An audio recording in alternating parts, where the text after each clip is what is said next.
So to start, I'm Josh Stearns. I think a lot of you guys know who I am or have heard of me. I was looking through the participation list there, and a lot of people are new to me. So I think that is very, very cool. I work for the AMPO office, or the Asset Management Program office, here at MnDOT. I've been here for, I believe, somewhere 3.5 years, 4 years or something like that now.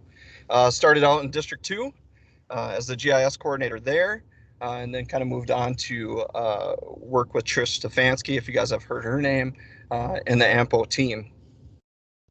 Today, my 15 minutes of fame here, I just wanted to uh, talk to you folks about TAMS data.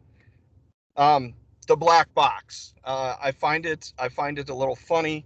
A lot of the times I kind of hear that TAMS and the TAMS data is a mystery to some folks, or this black box where nobody knows where to get it or what's going on.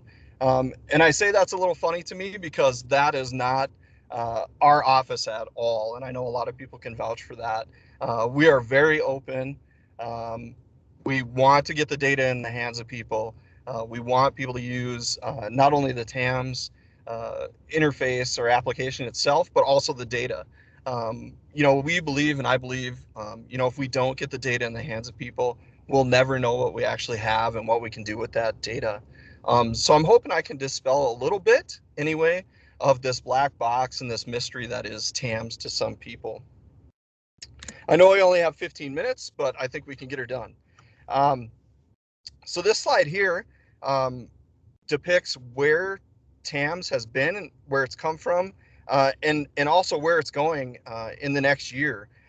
So you can see here is a list of assets that the TAMS interface or the TAMS application actually manages here at MnDOT. All the way from traffic signals and the components that go with it, to noise balls, earth retaining systems. And I don't want to read this whole list here. You guys can do that. But yeah, we manage a lot of the assets here at MnDOT through the TAM system, and that data is available to folks. And that is one of the things that I wanted to dispel here is we do push on a nightly basis the TAMS data, or a lot of it, I should say. There's some of it we don't have there yet. But a lot of it here, you can see on this slide here that we do push it to TGP. We do warehouse this data, and it is available read-only to do any sort of mapping or any sort of analytics. You can see we have a couple of different schema names. They represent the modules that are in TAMS itself. So right off the bat, we have a TAMS admin, which is just some of our work orders. So anything a maintenance crew is actually working on, they do work orders. That gets put into our system, and that's how we kind of track what's going on with our assets. So that's what that TAMS admin schema is there, name in the work orders. After that, we have hydraulics, we have the maintenance assets, we have signals and ITS, and we also have signs. So you can see we're publishing a lot of data, warehousing it in TGP for anybody to use. One of the things I tried to find out, which is a mystery to me still, and there's probably someone smarter on this call now that might be able to answer it pretty quick. But currently, if you request access to the SDW schema in TGP, you also get TAMS data with it, access to the TAMS data system. The part that I'm still a little mystified by is anybody who had SDW access before, I'm not sure if that access gets granted just retroactively or not. But saying that, if you do have access to SDW in the TGP and you're not seeing TAMS data, it is merely just an IT ticket requesting access to TAMS. And there is some help documents, and I think you might have saw some of that earlier today in the support presentation that Andy and a couple other folks put on. But definitely, if you want to reach out to me because you don't have that access or can't figure out how to get it, please reach out to me and we can get you hooked up. So knowing that this data is out there, it's available. Um, I wanted to quickly show you guys some of the stuff that we are actually doing with that data in that spatial environment in TGP. The TAMS data in action. So this slide right here is actually some analytics that I've done um, for some patching, measure, and cost analysis. So you can see it's pretty robust. I run a couple of models here, and I I I joined this up with HPMA data. So I wanted to show you this TAMS data in action, actually being paired with other data here at MnDOT in the HPMA system, and just kind of demonstrate that you can do some pretty powerful analytics with that TAMS data and our asset data that's out there. From getting an R squared value in Pro, running a couple of models, and then running statistics based on some of those measures that you have to meet with patching. And that in itself is a whole nother meeting that would take me an hour probably to go over those measures with you guys. So that's one thing that or the TAMS data in action. Here's another measure that we have here at MnDOT for crack filling our pavements. Again, TAMS data in action, paired up with some HPMA data, also paired up with some Chimes data, running a couple of models against that data, taking a look at, again, if we're meeting those measures that have been laid out here at MnDOT for new pavements, new rehabs, new types of different pavements, and when we're supposed to meet the crack filling demand for those things.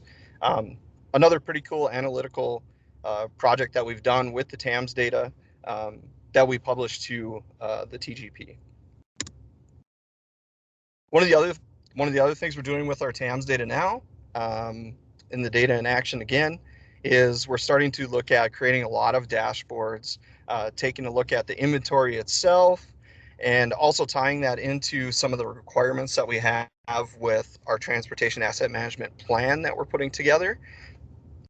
So you can see again, just kind of publishing that data out to AGOL, throwing it in a dashboard, and we can start to look at, the system, the condition itself, how many assets we have that are beyond useful life, our signal system inventory itself and what we have active out there. Some of the other things you see here are, actual turn on dates, and looking at that bar graph there, and taking a look at the age. You guys might be kind of attracted to that giant spike there in that graph.